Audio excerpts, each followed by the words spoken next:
Selamat pagi anak-anak, dan apa kabarnya semuanya? Semoga kabar baik ya. Walaupun kita sampai sekarang ini proses pembelajarannya masih tetap daring, tetapi harus tetap semangat. Pada pagi hari ini kita lanjutkan materi kita tentang genetika populasi. Sebelum masuk pada genetika populasi, pertama-tama kita harus mengetahui terlebih dahulu apa itu genetika dan apa itu populasi. Genetika populasi merupakan ilmu pengetahuan cabang biologi yang mempelajari tentang unsur hereditas dan variasi yang terjadi.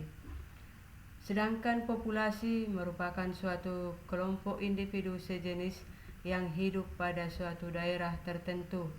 Maka genetika populasi adalah cabang ilmu genetika yang mempelajari gen-gen dalam populasi dan menguraikan secara sistematik akibat dari keturunan pada tingkat populasi atau pewarisan genetik. Apa fungsi mempelajari genetika populasi? Yaitu untuk mengetahui terjadinya perubahan frekuensi gen dalam suatu populasi. Suatu populasi dikatakan seimbang apabila frekuensi gen dan frekuensi genetik berada dalam keadaan tetap dari setiap generasi.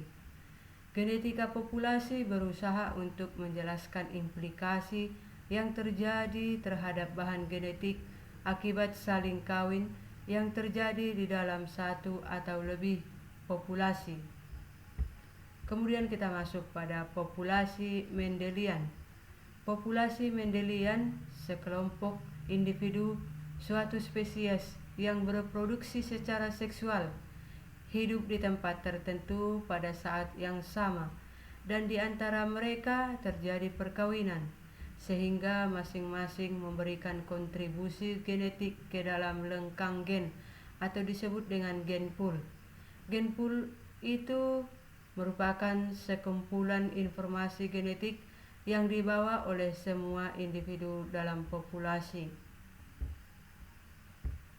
Ada beberapa hal yang perlu kita ketahui tentang genetika populasi, yaitu pertama frekuensi, yaitu perbandingan banyaknya individu dalam suatu kelas terhadap jumlah seluruh individu.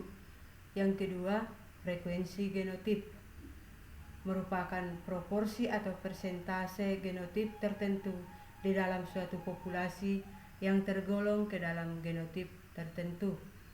Yang ketiga, frekuensi gen atau alel merupakan perbandingan sifat setiap individu dalam suatu kelas terhadap jumlah seluruh individu. Yang terakhir itu kita masuk pada faktor-faktor yang mempengaruhi frekuensi gen, yaitu yang pertama perkawinan tak acak, di mana manusia cenderung mengembangbiakkan hewan atau tanaman yang menguntungkan. Yang kedua, migrasi.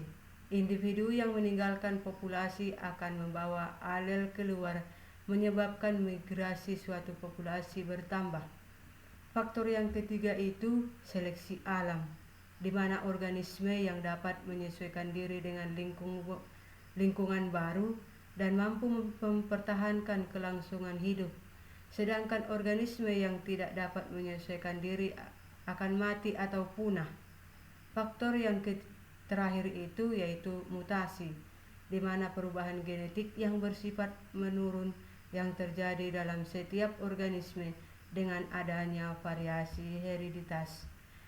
Demikianlah materi yang bisa Suster sampaikan pada pagi hari ini tentang genetika populasi.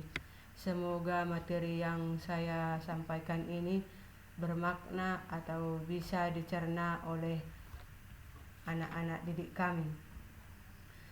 Sebelum kita mengakhiri mata pembelajaran kita pada pagi hari ini, Suster sekedar mengingatkan tentang hasil laporan praktikum kita pada minggu yang lewat. Semoga semua anak didik kami sudah mengirimkan lewat email Suster. Dan akhir kata saya ucapkan terima kasih. dan pelajari lagi PPT yang sudah suster kirimkan ini, pelajari perlahan-lahan, dan kalau ada yang belum dipahami atau dimengerti bisa ditanya lewat WA group.